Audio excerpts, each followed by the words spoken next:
Hello to everyone, welcome to current मुद्दे की इस वीडियो सीरीज़ में हम एसएससी सीजीएल प्री 2022 में पॉलिटी के जो क्वेश्चंस आए हैं उसके पार्ट 2 को डिस्कस करेंगे। ऑलरेडी 40 क्वेश्चंस का एक वीडियो अपलोड किया जा चुका है, जिसे आप हमारे चैनल पर जाकर विजिट कर सकते हैं और देख सकते हैं। यहाँ पे उसके आगे फर्दर 41 से जो क्वेश्चंस हैं उन्हें हम डिस्कस करेंगे।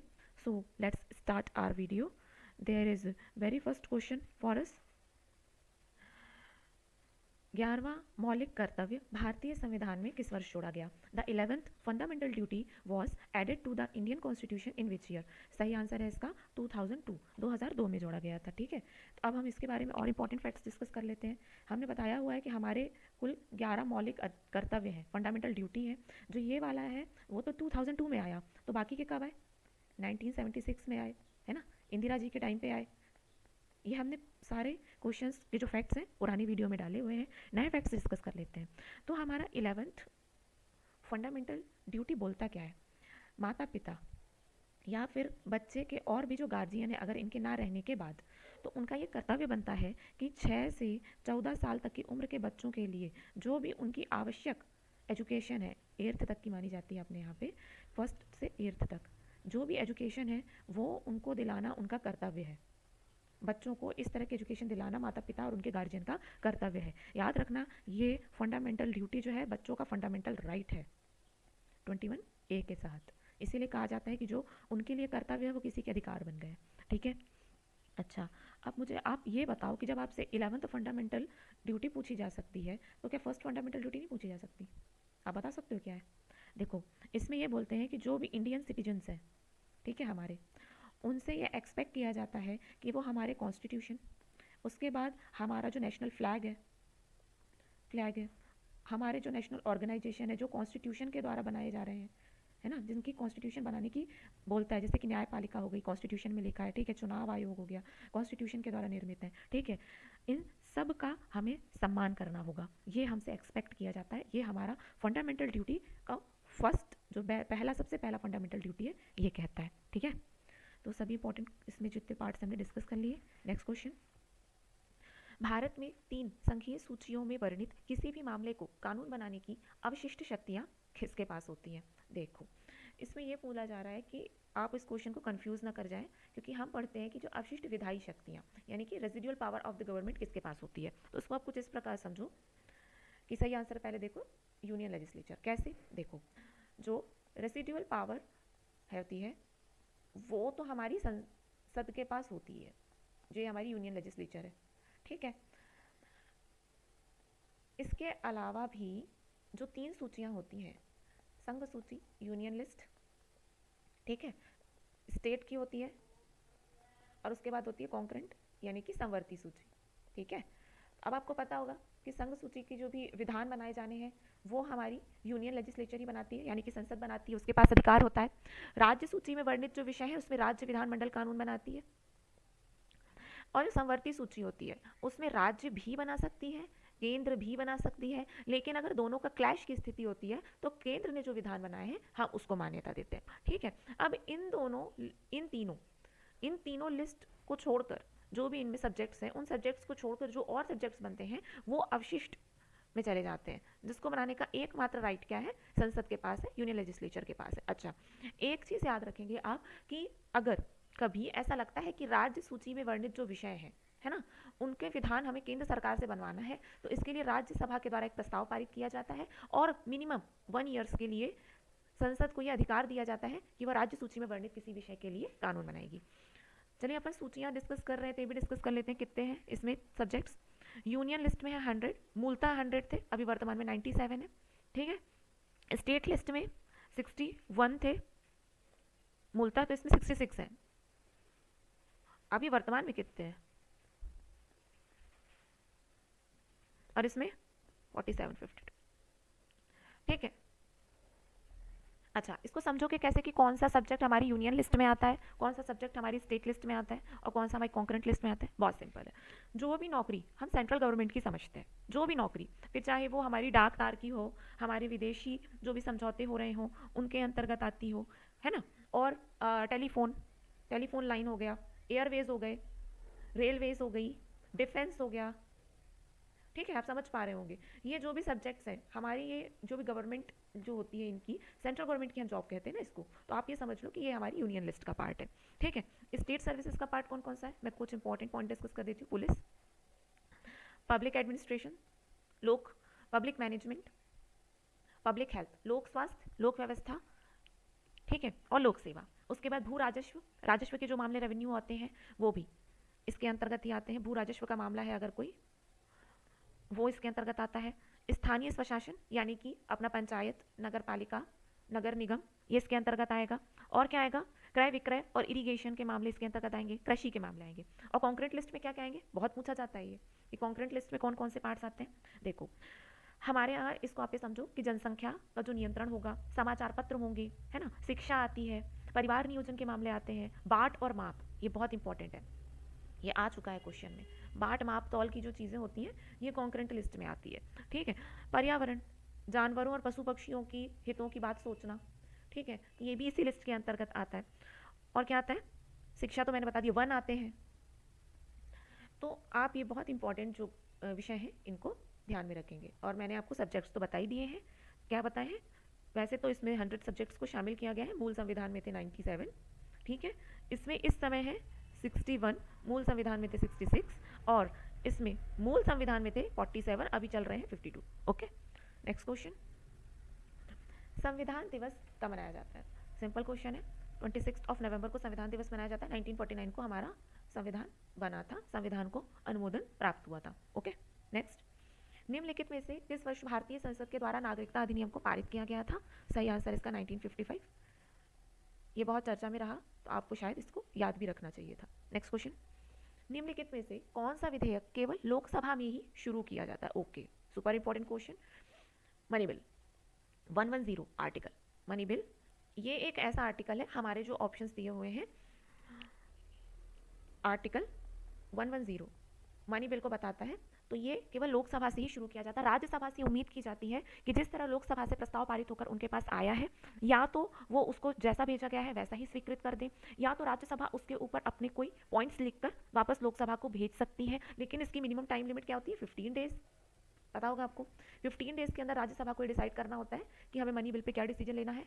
अगर राज्यसभा ने कुछ पॉइंट्स लिखकर भेजे हैं, ठीक है, तो ये लोकसभा के ऊपर है कि वो उसको एक्सेप्ट करे या ना करे। लोकसभा चाहे तो एक्सेप्ट करे, लोकसभा चाहे तो रिजेक्ट कर दे। मनी बिल पे पूरा उनका ही ऑथराइजेशन होता है। ओके, अगर 15 डेज के अंदर राज्यसभा अपना कोई डिसीजन नहीं लेती है तो ये माना जाता है कि लोकसभा ने उनको जैसा का जैसा बिल भेजा था वैसा का वैसा उन्होंने स्वीकार कर लिया है, तो वो सीधे राष्ट्रपति जी की अनुमति के लिए चला जाता है। ठीक है, राज्यसभा का इसमें इतना ही रोल है। हम मनी बिल को डिस्कस कर लेते हैं। आखिर ऐसे कौन से पॉइंट्स हैं जो मनी बिल के अंतर्गत आते हैं, क्या बता सकते हो। देखो, कोई भी टैक्स लगाना या फिर हटाना या फिर उसको रेगुलराइज करना, ठीक है, कोई भी टैक्स उसके अंतर्गत आता है। भारत की जो कंसोलिडेटेड फंड है और कंटिजेंसी फंड है, कंसोलिडेटेड का मतलब संचित निधि, कंटिजेंसी आकस्मिक निधि, उससे धन को निकालना या उसमें धन जमा करना, ठीक, इसके मामले आते हैं। कोई भी व्यय को संचित निधि पर भारित करना, हमारी कंसोलिडेटेड फंड के ऊपर लाद देना, ठीक है, ये भी हमारे मनी बिल के ही अंतर्गत आता है। आप इसको याद रखेंगे। और कौन सा आता है, धन उधार लेना, तो हम धन कहाँ से उधार लेते हैं, सब कंटिजेंसी सॉरी कंसोलिडेटेड फंड से ही उधार लेते हैं, ठीक है, तो ये भी हमारे मनी बिल के ही अंतर्गत आता है। ओके, तो आप याद रखेंगे। नेक्स्ट क्वेश्चन, सरकार द्वारा बनाए गए प्रत्येक कानून को डैश के अनुरूप होना चाहिए। सिंपल इट इज, सरकार के द्वारा प्रत्येक बनाया गया कानून संविधान के अनुसार होना चाहिए। इसकी जांच करने के लिए कौन बैठी है, न्यायपालिका। अगर व्यवस्थापिका ऐसा कानून बना रही है और कार्यपालिका ऐसा कानून एग्जीक्यूट कर रही है जो कि संविधान के अनुरूप नहीं है, तो न्यायपालिका उसकी थॉरोली जांच कर सकती है और उस कानून को उस मात्रा तक शून्य करती है जिस मात्रा तक वह संविधान से मेल नहीं खाता। ठीक है, ये आप याद रखेंगे। नेक्स्ट क्वेश्चन, समय समय पर की जाने वाली जनसंख्या की आधिकारिक गणना को क्या कहा जाता है। सिंपल, जनगणना कहा जाता है इसे। नेक्स्ट, भारत के 14वें उपराष्ट्रपति जी कौन चुने गए हैं, जगदीप धनखड़ चुने गए हैं उपराष्ट्रपति। ओके, नेक्स्ट, भारत के संविधान के तहत संघ की कार्यपालिका का संवैधानिक प्रमुख डैश है। Under the constitution of India the constitutional head of the executive of the union is called what, president. Okay, देखो क्या होता है कि हमारी कार्यपालिका की शक्ति का जो वो होती है, मेन होता है, सारे काम जो होते हैं वो राष्ट्रपति जी के नाम से होते हैं, प्रेसिडेंट के नाम से। ओके, लेकिन एक्चुअल जो होता है, वास्तविक शक्ति जो होती है, वो प्रधानमंत्री में निहित होती है। प्रधानमंत्री मंत्री परिषद का गठन करवाते हैं। ये मैंडेटरी है कि प्रेसिडेंट को अपने कार्य करने के लिए एक मंत्री परिषद का गठन करना ही होगा, ये संविधान में लिखा है। और उसका हेड कौन होता है? प्रधानमंत्री होता है। प्रधानमंत्री जी ही प्रेसिडेंट को ये सलाह देने कि किसको कौन सा विभाग देना है, किसका कौन सा फेर बदल करना है, किसका तबादला कर देना है, किससे कौन सा विभाग वापस ले लेना है, सारे मामले प्रधानमंत्री जी की सिफारिश के अनुसार होते हैं। और नाम किसका होता है? राष्ट्रपति जी का, कि राष्ट्रपति जी के द्वारा ये हस्ताक्षरित ये आया है। ठीक है, नेक्स्ट क्वेश्चन। भारतीय संविधान का कौन सा अनुच्छेद मौलिक अधिकार के रूप में शिक्षा के अधिकार को मान्यता से संबंधित है? सिंपल क्वेश्चन है ये। आर्टिकल 21 का ए ये है। अच्छा, ये मैंने अभी आपके प्रीवियस क्वेश्चन में अच्छे से डिस्कस किया है, तो हम और भी यहाँ पे डिस्कस कर लेते हैं। आर्टिकल 20 क्या बोलता है? हमारे अपराधों के दोष सिद्धि के संबंध में छूट, अपराधों की दोष सिद्धि के संबंध में छूट। प्रीवियस वीडियो में हमने इसको बहुत अच्छे से डिस्कस किया, वहां से इसको देख सकते हैं। आर्टिकल 300 का ए, संपत्ति का अधिकार, जो क्या बोलता है? संपत्ति का अधिकार एक विधिक अधिकार है, एक विधि के द्वारा दिया गया अधिकार है, ना कि मौलिक अधिकार। मौलिक अधिकार से इसको हटा दिया गया था। ठीक है, चलो और नेक्स्ट क्वेश्चन। निम्नलिखित में से कौन किस राज्य की सीमा को बदल सकता है या उसका नाम बदल सकता है? मतलब ये पूछ रहे हैं कि किसके पास अथॉरिटी होती है कि वो किसी राज्य की सीमा को बदल सकते हैं या फिर उसका नाम बदल सकते हैं। सिंपल क्वेश्चन, संसद। कई लोग इसमें राष्ट्रपति से कंफ्यूज कर सकते हैं। अगर ऑप्शन में राष्ट्रपति जी होता तो वो कंफ्यूज कर लेते, तो याद रखेंगे राष्ट्रपति जी नहीं है। राष्ट्रपति जी मतलब उनकी संस्तुति से, राष्ट्रपति की संस्तुति से ये प्रस्ताव शुरू होता है, लेकिन सारे फैसले संसद करती है। तो आपको पार्लियामेंट याद रखना है। ठीक है, चलो इसको थॉरली डिस्कस करें। चलिए, आर्टिकल 1 क्या कहता है हमारा? आर्टिकल 1 कहता है हमारी यूनियन का नेम और उसकी टेरिटरी, यानी कि हमारे संघ राज्य का नाम तथा उसका क्षेत्र। अच्छा, उसका 1 का 1 क्या कहता है? नेम कहता है, और क्या बताता है? और ये बताता है कि किस फॉर्म ऑफ गवर्नमेंट होगी हमारे यहाँ। तो हम लोग किस फॉर्म ऑफ गवर्नमेंट है? हमारा देश का किस तरह का रूप है? यूनियन ऑफ स्टेट्स हैं हम, यूनियन ऑफ स्टेट्स हैं हम। याद रखना आप, यूनिटरी फॉर्म ऑफ गवर्नमेंट भी होता था, federal form of the government भी हो सकता था, लेकिन हम दोनों का कॉम्बिनेशन है। अच्छा, आर्टिकल 2 क्या बोलता है? आर्टिकल 2 बोलता है कि नए राज्य जो हैं, नए जो स्टेट्स हैं, उनको लेकर आना, उनका मतलब स्थापना, एस्टैब्लिशमेंट, और क्या? एडमिशन, प्रवेश। ओके, और आर्टिकल 3 क्या बोलता है, जो ये क्वेश्चन में डिस्कस है? आर्टिकल 3 बोलता है नए जो राज्य हैं, नाम बदलना, सीमा बदलना, नए स्टेट को निर्माण करना पुराने स्टेट से ही लेकर, या फिर उनकी मर्जिंग। ओके, तो ये अपनी ओनली जो शक्ति होती है संसद के पास होती है। ठीक है, नेक्स्ट क्वेश्चन। भारत के संविधान के निम्नलिखित में से कौन सा अनुच्छेद संविधान के संशोधन से संबंधित है? सिंपल क्वेश्चन है। संविधान संशोधन से आर्टिकल 368 संबंधित है। ठीक है, हमारी स्क्रीन पर और भी अच्छे अच्छे आर्टिकल्स दिख रहे हैं, जैसे कि क्या? आर्टिकल 365 क्या बोलता है? आर्टिकल 365 आपसे, अगर राष्ट्रपति जी द्वारा राज्य को ऐसा कोई काम सौंपा जाता है जिसको वो करने में असमर्थ होता है, तो राज्यपाल राष्ट्रपति जी से ये गुजारिश करते हैं कि राज्य अपने कार्य के निर्वहन में असमर्थ है, ठीक है, तो कार्यकारी निर्देश का पालन ना होने पर राष्ट्रपति शासन लगा दो। सिंपल। ओके, 360 क्या बोलता है? वित्तीय आपातकाल, वित्तीय आपात की स्थिति या आपातकाल से संबंधित है। ओके, चलो नेक्स्ट क्वेश्चन। भारत के संविधान के किस भाग में मौलिक अधिकारों का उल्लेख है? सिंपल क्वेश्चन है। भाग 3 हमारे मौलिक अधिकारों के बारे में बात करते हैं। फंडामेंटल राइट्स कौन से हमारे पार्ट्स में डिस्क्राइब है? तो पार्ट 3 में है। तो हम और भी पार्ट्स हैं जो स्क्रीन पर, उसको डिस्कस कर लेते हैं। पार्ट 4 क्या बोलता है हमारे? डीपीएसपी, डीपीएसपी बोलता है हमारा 3651 आर्टिकल, पता है ना आपको? चलो, पार्ट 3 तो मैंने बता दिया कि फंडामेंटल ड्यूटीज बोलता है, तो ये बता देते हैं कि कौन से आर्टिकल से किस आर्टिकल? 12 से 35। ओके, पार्ट 6 क्या बोलता है? स्टेट्स। ठीक है, 152 आर्टिकल से लेकर 237 आर्टिकल तक ये संबंधित है। और पार्ट 9 क्या बोलता है? पार्ट 9 हमारे पंचायतों को बताता है। 9 का ए जो है वो हमारी नगर पालिका को बताता है, नगर पालिका। और पार्ट बी क्या बोलता है? सहकारी समितियाँ। ठीक है, मैंने ये पॉइंट्स को काफ़ी अच्छे से प्रीवियस वीडियो में डिस्कस किया है, तो आप प्लीज़ इस वीडियो के साथ साथ उस वीडियो को ज़रूर विजिट करें। नेक्स्ट क्वेश्चन, मंत्रिपरिषद राज्यों की विधानसभा के सदस्यों की कुल संख्या खालिस्तान प्रतिशत से अधिक नहीं होगी। सुपर इंपॉर्टेंट क्वेश्चन, कभी भी वो 15% से अधिक नहीं होगी। तो आप क्या बता सकते हैं कि किस कॉन्स्टिट्यूशनल अमेंडमेंट के तहत तय हुआ था? 91st कॉन्स्टिट्यूशनल अमेंडमेंट ये कहता है कि किसी भी स्थिति में मंत्रिपरिषद के राज्यों की विधानसभा, याद रखेंगे विधानसभा के सदस्यों की संख्या उनकी कुल संख्या के 15% से अधिक नहीं होगी, परंतु वह किसी भी स्थिति में 40 से कम नहीं होगी। अब यहाँ पे कुछ आते हैं अपवाद। अपवाद क्या कहते हैं? अब कुछ है छोटे छोटे राज्य, आप तो जानते हैं, तो उन छोटे छोटे राज्यों में क्या इतनी सीमा है, क्या उनकी मतलब संख्या विशेष इतनी है कि वहाँ पे मतलब इतनी क्षमता बनाई जा सके, तो उनके लिए छूट है कि आप इससे कम भी रख सकते हो। ओके, नेक्स्ट क्वेश्चन,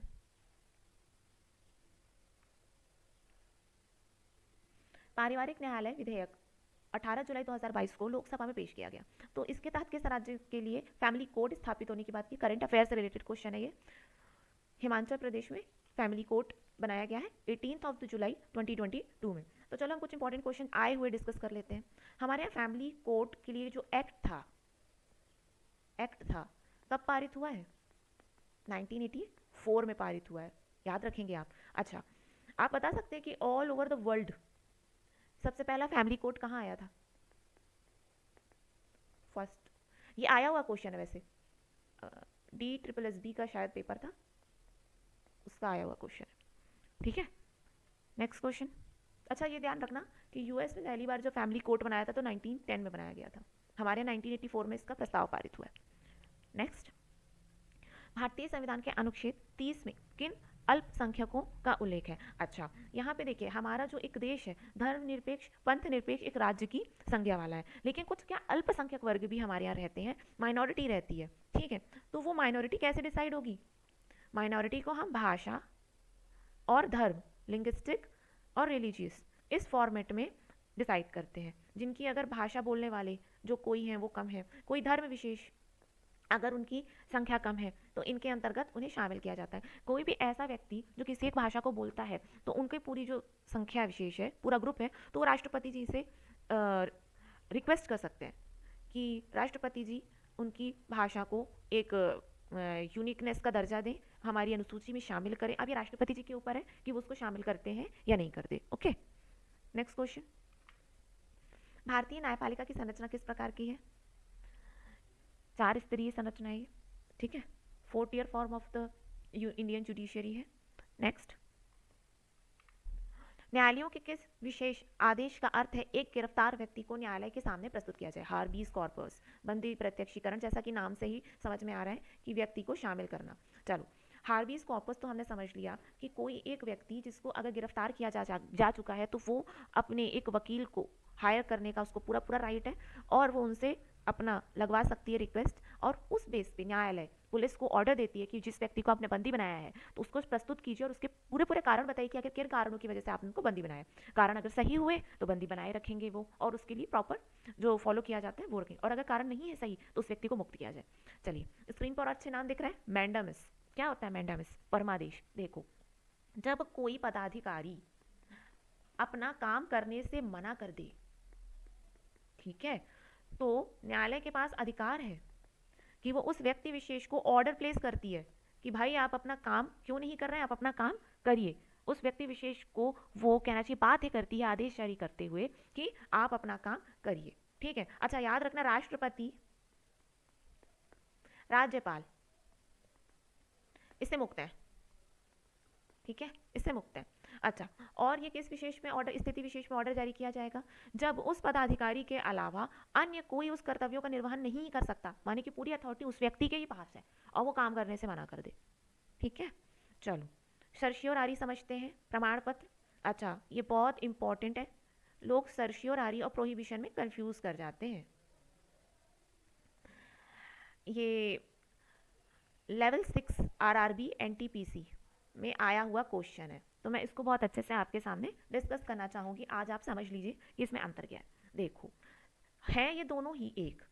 वरिष्ठ न्यायालय अपर कोर्ट जो होता है, अपने से नीचे के जो लोअर कोर्ट होते हैं उनको ऑर्डर देता है। अब इसमें ऑर्डर विशेष में क्या अंतर है? देखो, अगर कोई निर्णय लोअर कोर्ट ने दिया चुका है, वर्ड याद रखेंगे, चुका है, दे चुका है, डिसीजन, ठीक है, अपने अधिकार क्षेत्र से, अपनी जो भी सीमाएं थी उससे बाहर जाकर डिसीजन दिया जा चुका है, तब ऐसी स्थिति में लगेगा सर्शियोरारी, उत्प्रेषण, ठीक है, प्रमाण पत्र। और अगर दिया जा रहा है, निर्णय जारी है, हुआ नहीं है, जारी है, प्रोसेसिंग में है, तब होता है प्रोहिबिशन।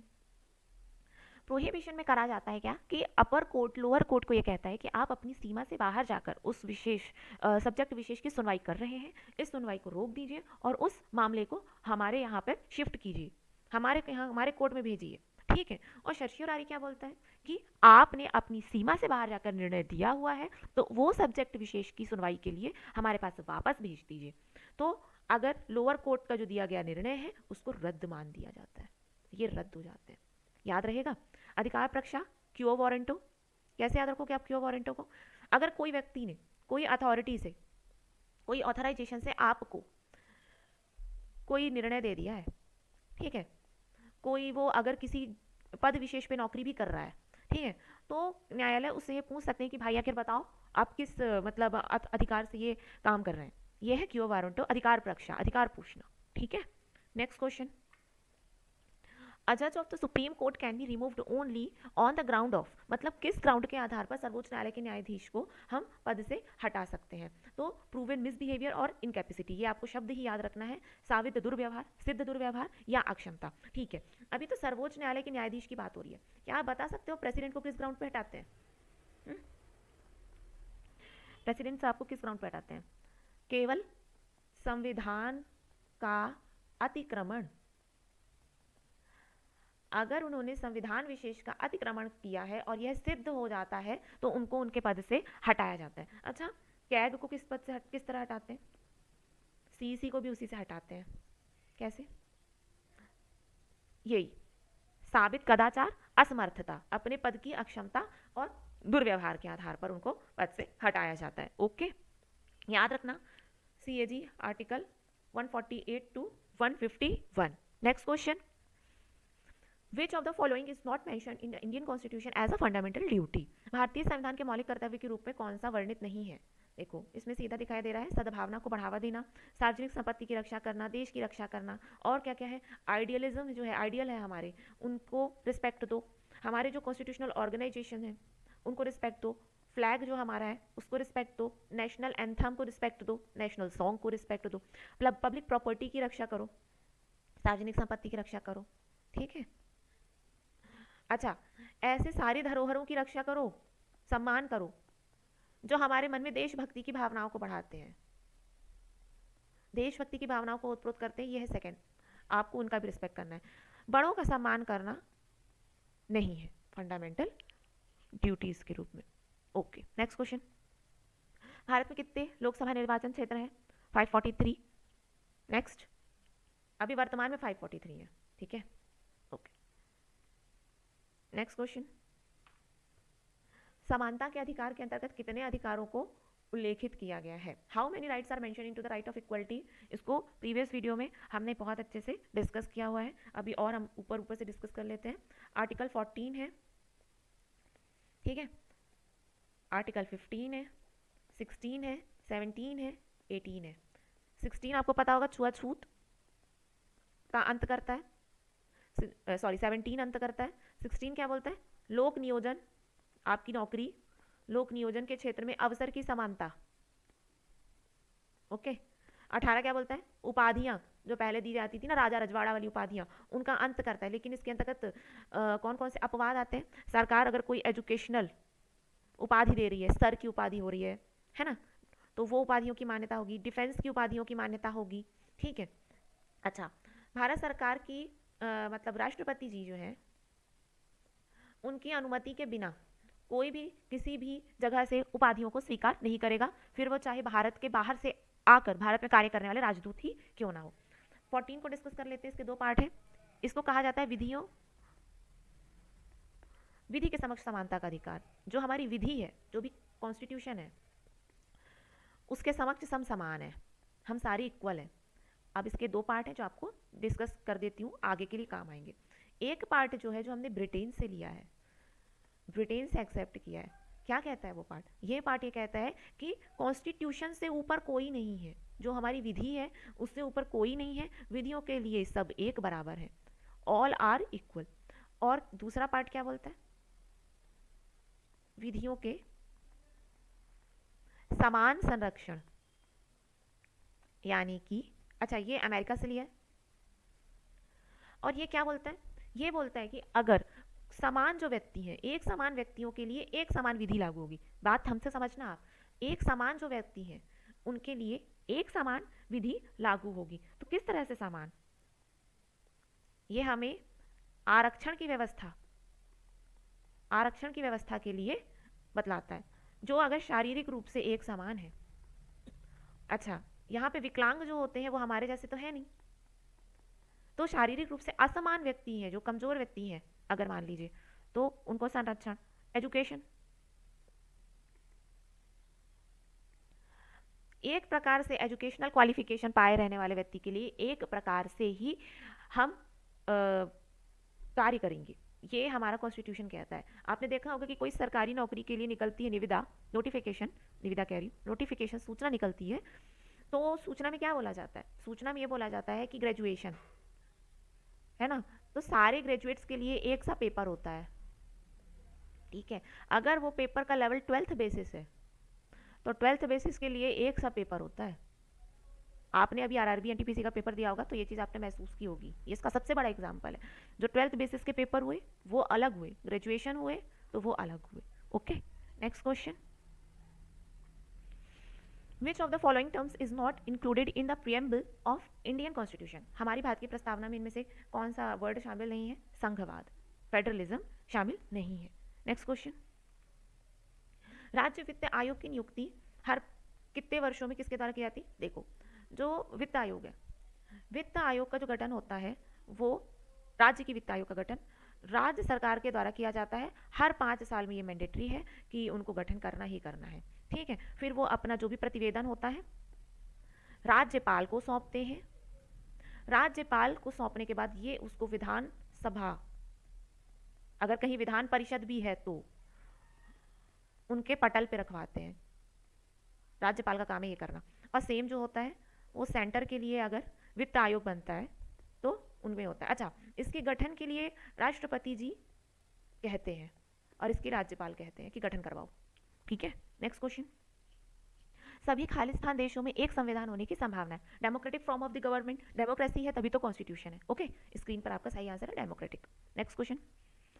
मौलिक कर्तव्य भारत के संविधान के किस अनुच्छेद से संबंधित है? इसको हमने बहुत ज्यादा डिस्कस कर लिया है। आर्टिकल 51 का ए। अच्छा, आर्टिकल 50 है, ए नहीं 50। क्या कहता है? कार्यपालिका, न्यायपालिका, पृथक्करण, पृथक्करण। आर्टिकल 44 क्या कहता है? एक समान सिविल कोड, एक समान civil code. Okay, next question. संसदीय प्रणाली के तहत राष्ट्रीय स्तर पर सरकार कौन चलाता है? ओके, तो ये कह रहा है कि पार्लियामेंट्री फॉर्म ऑफ गवर्नमेंट में सरकार की जो वास्तविक शक्ति होती है वो किसके पास होती है? सीधी सी बात है, इसको हमने अभी प्रीवियस क्वेश्चन में डिस्कस किया है। प्रधानमंत्री वास्तविक शक्ति का प्रधान होता है, लोकसभा के बहुमत दल का नेता होता है। जरूरी नहीं है लेकिन इसको माना जाता है। ओके, राज्यसभा से भी किसी व्यक्ति को चुनकर प्रधानमंत्री बना सकते हैं, लेकिन जहां तक होता है वो लोकसभा के बहुमत दल का नेता ही होता है, ठीक है। हर काम राष्ट्रपति के नाम से होते हैं ऑन पेपर, लेकिन असली सरकार चलाते हैं prime minister, council of minister, जिसकी मुख्य कड़ी है प्राइम मिनिस्टर। ये सबसे इंपॉर्टेंट व्यक्ति होते हैं। Next question. If the state government dissolves the Panchayati Raj institutions before the end of their 5-year term, fresh elections should ordinarily be held within। मतलब ये आपसे पूछना चाह रहा है कि अगर 5 साल की सीमा होती है, एक जो चुनाव होता है 5 साल के लिए होते हैं, पंचवर्षीय योजना है ना, तो आप मुझे बताओ कि अगर वो 5 साल के पहले डिसॉल्व हो गई तो कितने समय में ज़रूरी है कि पंचायतों का चुनाव होगा? ये होता है 6 महीने के अंदर, मैंडेटरी है, ठीक है, मैंडेटरी है कि आपको 6 महीने के भीतर चुनाव कराना ही कराना होगा। अच्छा, अगर कभी ऐसा हो जाए, मान लो कि पंचायत 6 ही महीने के लिए बची थी उसका कार्यकाल, तब तब के चुनाव होंगे? नहीं, आंसर होगा नहीं। अगर वो केवल 6 महीने से कम समय के लिए बची है तो अगले चुनाव की प्रतीक्षा की जाएगी। नेक्स्ट क्वेश्चन, निम्नलिखित में से किस अनुच्छेद में कहा गया है कि राज्य किसी भी नागरिक के खिलाफ केवल धर्म, नस्ल, जाति, लिंग और जन्म स्थान या इसके इनमें से किसी के आधार पर भेदभाव नहीं करेगा? देखो आर्टिकल, देखो हमारे यहाँ समानता का अधिकार तो हम सबको, हम सब एक समान है, right to equal, right of equality कहती है हम सब समान है, लेकिन संरक्षणात्मक विभेदीकरण को मान्यता प्राप्त है, रिजर्वेशन कहते हैं आप जिसको। ओके, तो अब आर्टिकल 15 जो है वो क्या कहता है?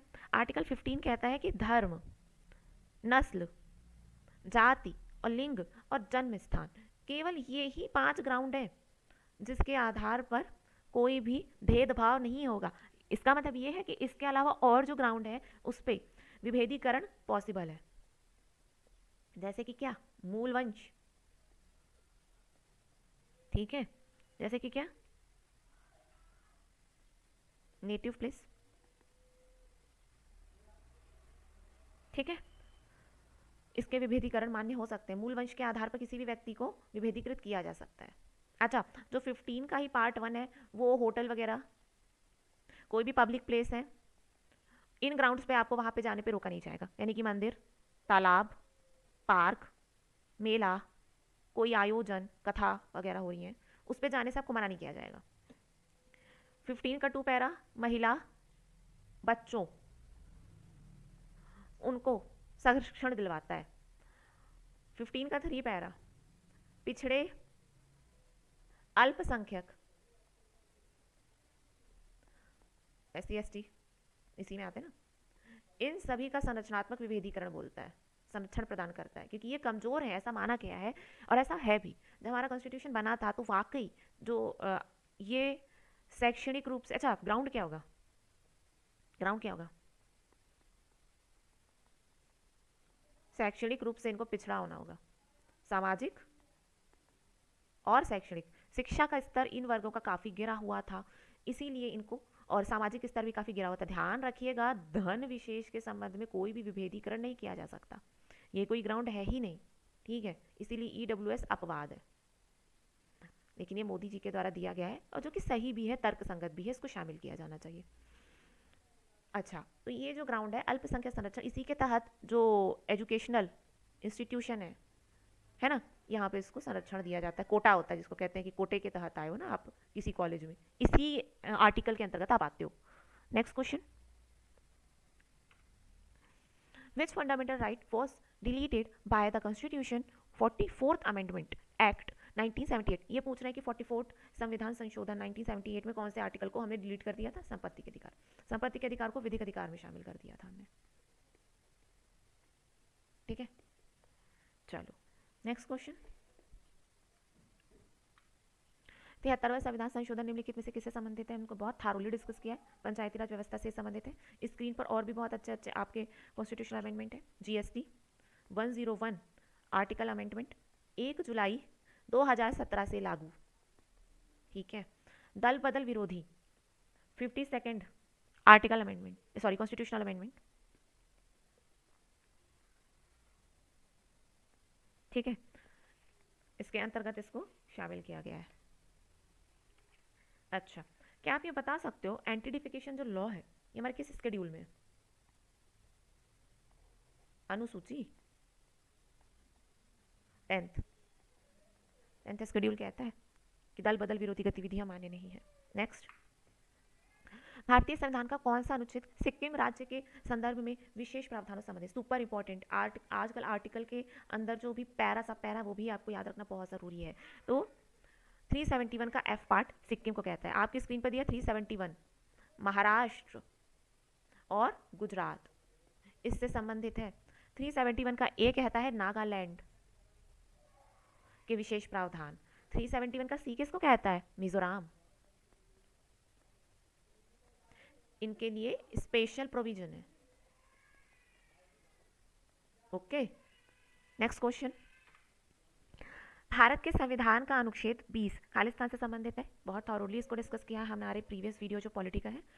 Protection in respect of conviction for offences, अपराधों के लिए सजा के संबंध में संरक्षण। ओके, अस्पृश्यता का उन्मूलन, आर्टिकल 17। ठीक है, शिक्षा का अधिकार 21A, जीवन एवं व्यक्तिगत स्वतंत्रता का अधिकार, protection of the life 921। Okay, next question. NITI Aayog के पदेन अध्यक्ष कौन है? देखो, नीति आयोग जो है संसद के, ना ही ये संवैधानिक निकाय है ना ही सांविधिक है, याद रखेंगे। ये एक थिंक टैंक के रूप में काम करता है। ओके, पदेन अध्यक्ष इसके कौन होते हैं?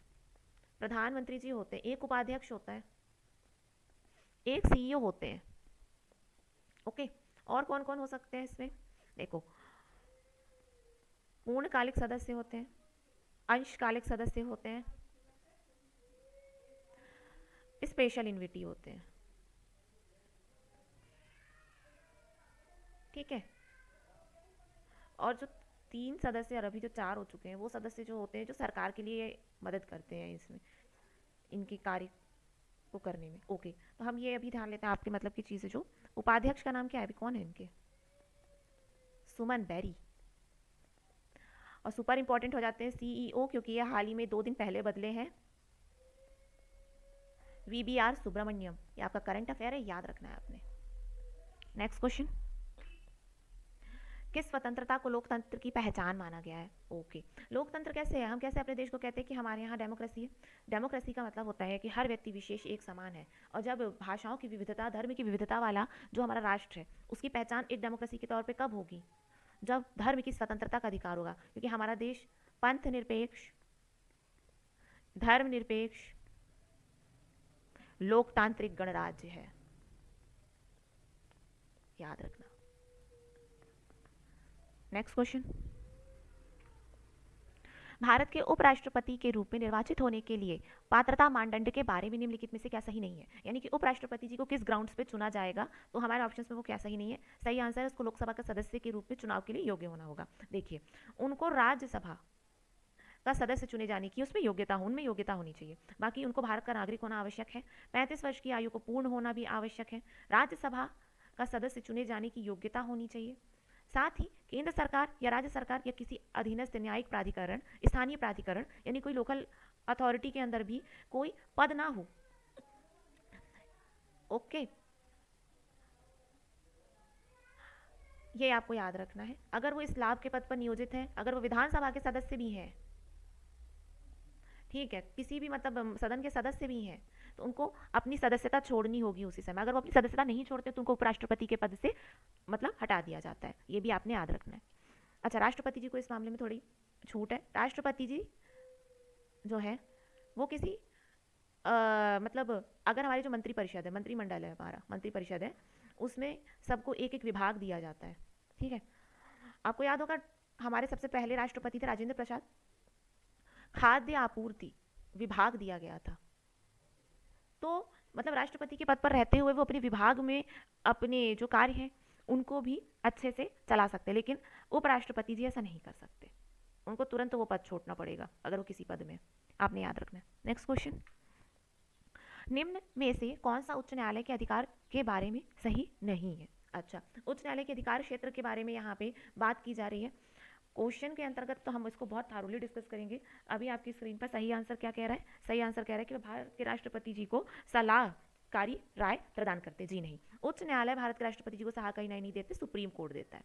ठीक है, हम उच्च न्यायालय के बारे में डिस्कस कर लेते हैं। इनके क्षेत्राधिकार कौन कौन से? पहले तो आते हैं मूल क्षेत्राधिकार या प्रारंभिक क्षेत्राधिकार। आप इसको हिंदी में अच्छे से समझ लीजिए, कल को ऑप्शन देख के भी आप इसको बता सकेंगे। इसके अंतर्गत कौन कौन से मामले आते हैं? देखो, इसके अंतर्गत आते हैं नौकाधिकरण, तलाक, विवाह, ठीक है, न्यायालय की अवमानना कर दिया आपने, इंसल्ट करी आपने, ठीक है, और कुछ राजस्व के संबंधित अधिकार, साथ ही सबसे इंपॉर्टेंट मौलिक अधिकारों का हनन हुआ है आपके, फंडामेंटल ड्यूटी का, ठीक है, तो आप उच्च न्यायालय के पास डायरेक्ट जा सकते हो, आर्टिकल 226 के तहत वो रिट लगा देगी, ठीक है। अब क्या आता है एक और ग्राउंड, दूसरा ग्राउंड है क्षेत्राधिकार का एपेलेट फॉर्म, अपीलीय क्षेत्राधिकार। अब देखो इसके अंतर्गत किस तरह के क्षेत्राधिकार आते हैं, अब इसमें भी दो आते हैं, एक होता है दीवानी, दीवानी क्षेत्राधिकार, एक होता है फौजदारी मामले, ठीक है। तो दीवानी मामलों में किस तरह के मामले सुने जाते हैं, 5 लाख तक या फिर उससे ऊपर की संपत्ति के विवाद दीवानी मामलों में आएंगे, जो कि उच्च न्यायालय सुनवाई करेगा, ठीक है। और फौजदारी मामलों में कौन से आएंगे, उच्च सत्र न्यायालय, भाई उच्च न्यायालय के नीचे तो सत्र न्यायालय है, सेशन कोर्ट। अगर आपको मृत्युदंड है, मृत्युदंड दिया है उनने, तो आप उच्च न्यायालय में जा सकते हो। किसी जगह पे सर्टिफिकेट लगते हैं सुनवाई के, किसी जगह पे नहीं लगते, ये खुद उच्च न्यायालय डिसाइड करती है कि वो कहाँ सर्टिफिकेट मांग रही है और कहाँ नहीं। इसके अलावा और कौन कौन से, पेटेंट, पेटेंट्स होते हैं ना, हमने पेटेंट करवाया लोग कहते हैं सामान का, ठीक है, डिजाइन कॉपीराइट, ठीक है, दिवालियापन बैंक्रप्सी, इनके मामले भी अपीलेट के अंतर्गत ही आते हैं। अच्छा, लास्ट मामला बचता है क्या, मुकदमों का हस्तांतरण। जैसा कि मैंने पहले भी बताया हुआ है कि अगर उनके लोअर कोर्ट में कोई मामला चल रहा है जो कि हाई कोर्ट को लग रहा है कि वहाँ पे दखल करना अब जरूरी हो गया है, तो वो अपने लोअर कोर्ट्स को बोलती है कि वो मामला हमारे यहाँ पे आप भेज दो। अब जितना विषय उनको सही लगेगा, या अगर उनको वो जो विषय है पूरा का पूरा लगेगा कि हमारी द्वारा सुना जाना चाहिए, तो वो पूरा सुनेंगी और उस पर निर्णय देंगी। अगर उनको लगता है कि उसका कुछ पार्ट है जो वो ही केवल हमारे द्वारा निर्णित किया जाना है, तो वो उसके कुछ पार्ट का निपटारा खुद करके बाकी बचा केस वापस सेशन कोर्ट्स को, अपने लोअर कोर्ट्स को भेज देंगी, अधीनस्थ न्यायालयों को, ठीक है। और कौन सा, एडमिनिस्ट्रेशन आता है। अच्छा, यहाँ पे हाई कोर्ट को सुप्रीम कोर्ट से थोड़ा ज़्यादा है अथॉरिटी इस वाले में। क्या है इसके अंतर्गत, उच्च न्यायालय क्या कर सकता है, अपने जो लोअर हैं कोर्ट्स, उसमें कौन प्रमोट होगा, कहाँ लिखूँ, जगह कथा में, अच्छा आप सुन लो, हाई कोर्ट के पास ये अथॉरिटी होती है कि वो अपने जो लोअर कोर्ट्स होते हैं उसमें जो भी न्यायाधीश हैं, तो उनकी नियुक्ति, उनके प्रमोशन, उनके डिमोशन, और न्यायालय जो होगा उसमें छुट्टियां किस प्रकार की रहेंगी, उन सब के नियम बनाने का अधिकार जो होता है उच्च न्यायालय को होता है। जबकि सुप्रीम कोर्ट को ऐसा कोई अथॉरिटी नहीं दिया गया है कि वो उच्च न्यायालय के लिए ये सब करे। सुप्रीम कोर्ट के जो न्यायाधीश होते हैं उनकी सलाह के आधार पर कार्य होता है, सलाह का बाध्य नहीं होती। और ठीक है, नेक्स्ट क्वेश्चन, निम्नलिखित में से किसे भारत के संविधान के मौलिक अधिकार के रूप में वर्णित नहीं किया गया है। सही आंसर है संपत्ति का अधिकार आपकी स्क्रीन पर, बाकी सारे मौलिक अधिकार है। नेक्स्ट क्वेश्चन, सर्वोच्च न्यायालय का निम्नलिखित में से कौन सा अधिकार क्षेत्र इसे केंद्र और राज्य के बीच में और राज्यों के बीच विवाद के निपटारे की अनुमति देता है। चलिए इसको भी समझते हैं अपन अच्छे से, अभी हमने हाई कोर्ट समझा। देखो, जो हमारा सुप्रीम कोर्ट होता है, ठीक है, हमारा सुप्रीम कोर्ट होता है, उसके पास बहुत सारे जो होते हैं अधिकार होता है। एक होता है ओरिजिनल क्षेत्राधिकार, एक होता है उनके पास एपेलेट क्षेत्राधिकार, दूसरा होता है हम उनके पास एडवाइजरी, तीसरा है ये याद रखना है, चौथा होता है क्या, पुनर्विचारण करना, फिर से हम अपने ऊपर सोचेंगे, जो भी हमने विचार दिए हैं उसके ऊपर पुनर्विचार करना। कोर्ट ऑन रिकॉर्ड, अभिलेख न्यायालय का क्षेत्राधिकार, ठीक है, ये वही सर्टिफाई करते हैं। और आखिरी बचता है रिट, मौलिक अधिकारों के संरक्षण के संबंध में। अब देखो, जो इसका ओरिजिनल यानी कि मूल क्षेत्राधिकार है, भारत राज्य संघ वर्सेस स्टेट या स्टेट्स, दो या दो से अधिक स्टेट्स वर्सेस हो जाए, अगर एक स्टेट और दूसरा स्टेट वर्सेस, या फिर स्टेट्स का एक ग्रुप वर्सेस दूसरे स्टेट्स का ग्रुप, या फिर भारत प्लस स्टेट का ग्रुप उनके साथ जुड़ जाए वर्सेस स्टेट या स्टेट्स, ठीक है। ये आते हैं मूल क्षेत्राधिकार में। सुनवाई कब होगी, जब सुप्रीम कोर्ट को लगेगा कि कॉन्स्टिट्यूशन से संबंधित कोई बहुत इंपॉर्टेंट मुद्दा आ चुका है जिस पर उनका निर्णय देना अब जरूरी है, ठीक है, और मामला बिल्कुल क्लियर समझ में आ रहा हो।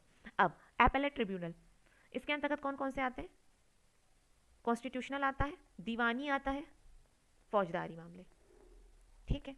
एडवाइजरी, आर्टिकल 143, राष्ट्रपति जी कॉन्स्टिट्यूशन के किसी भी सब्जेक्ट के ऊपर सुप्रीम कोर्ट से सलाह ले सकते हैं, सुप्रीम कोर्ट उन्हें मना नहीं करती।